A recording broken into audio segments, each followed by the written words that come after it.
Jadi menurut saya peluangnya masih ada, realistik bergabung dengan Demokrat atau Ganjar, dengan pendukung Prabowo atau Ganjar.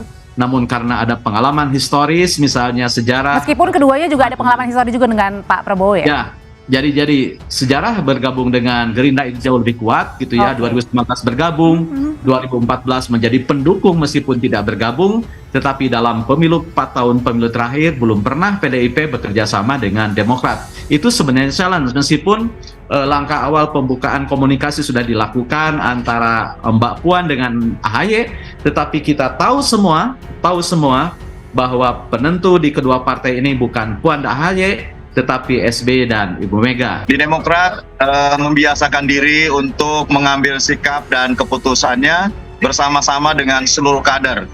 Kami melibatkan seluruh tingkatan untuk didengar pandangan dan pendapatnya seperti apa. Tentu setelah kejadian kami ditinggalkan oleh Partai Nasdem dan Anies Baswedan, kemudian kami juga harus menata kembali pola pikir dan ide gagasan serta aksi apa yang harus kita lakukan ke depan. Perlu dialog lah ya, perlu ngobrol, perlu ketemu dulu, baru kita bisa berpikir bagaimana kita bisa berjuang bersama-sama. Dengan Demokrat itu sudah 2 pemilu loh, kalau ini 3 kali berarti hat-trick. Demokrat Bali usulkan DPP alihkan dukungan ke Ganjar Pranowo.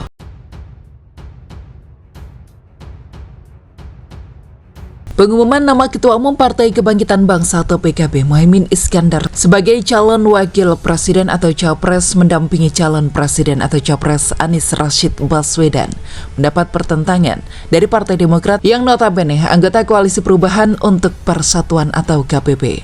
Pasalnya, Demokrat mengklaim bahwa sebelumnya sudah disepakati bahwa Ketua Umum Partai Demokrat Agus Harimurti Yudhoyono atau AHY yang akan diplot.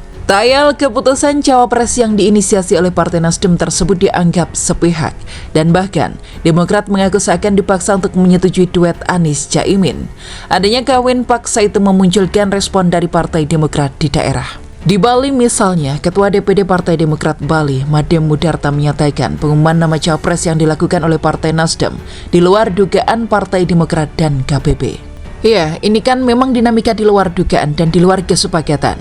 Sesungguhnya para elitnya harus memberikan teladan dan contoh menjaga etika apa yang telah disepakati. Ujarnya saat dikonfirmasi melalui sambungan telepon Minggu 3 September. Mudarta mengatakan dengan adanya pengkhianatan tersebut, Partai Demokrat lebih memilih menarik diri dari koalisi. Demokrat memilih check out dari KPP, tegasnya. Sikap yang dilakukan oleh Partai Nasdem dengan mengumumkan nama Cawapres Anies Baswedan secara sepihak memberikan hikmah bagi Demokrat, yakni sejak awal tahu dengan karakter dalam koalisi yang telah dibentuk, sehingga Partai Demokrat bisa mengambil pelajaran dan berpikir kembali untuk mengalihkan dukungan. Tuhan memberikan jalan terbaik bagi Partai Demokrat untuk lebih awal lebih kami tahu mana calon yang sebaik-baiknya yang harus diusung oleh Demokrat, ungkapnya. Lebih lanjut, politisi asal Jembrana ini akan mengusulkan DPP untuk merapat ke PDI Perjuangan dengan mendukung Ganjar Pranowo sebagai capres pada Pilpres 2024. Terlebih di Bali, dukungan masyarakat terhadap Gubernur Jawa Tengah tersebut sangat besar. Kami memang ada aspirasi juga dari para kader dan simpatisan, kecenderungan kan dukungannya ke Pak Ganjar. Melihat survei keinginan masyarakat Bali kan itu. Kita harus rasional juga, apa peta utama keinginan rakyat Bali. Itu yang kita sampaikan sesuai dengan kondisi daerah, tandasnya. Akui kesulitan sosialisasi dukung Anies Baswedan ke masyarakat. Demokrat Bali mengakui selama ini dukungan terhadap Capres Anies Baswedan di Bali sangat berimbas pada para kader, di mana sosialisasi ke masyarakat kurang mendapatkan respon. Oleh sebab itu, dengan hengkangnya Partai Demokrat dari KPP dan menarik dukungan tentunya akan membawa dampak positif bagi partai dan para kader. Ketika Demokrat mendeklarasikan Anies, ketika kita turun, respon masyarakat kurang bagus, agak negatif, mayoritas hanya beberapa milenial saja yang welcome, papar dia. Para kader yang menjadi caleg, lanjut Mudarta akan menjadi keuntungan serta mempermudah dalam melakukan sosialisasi ke masyarakat.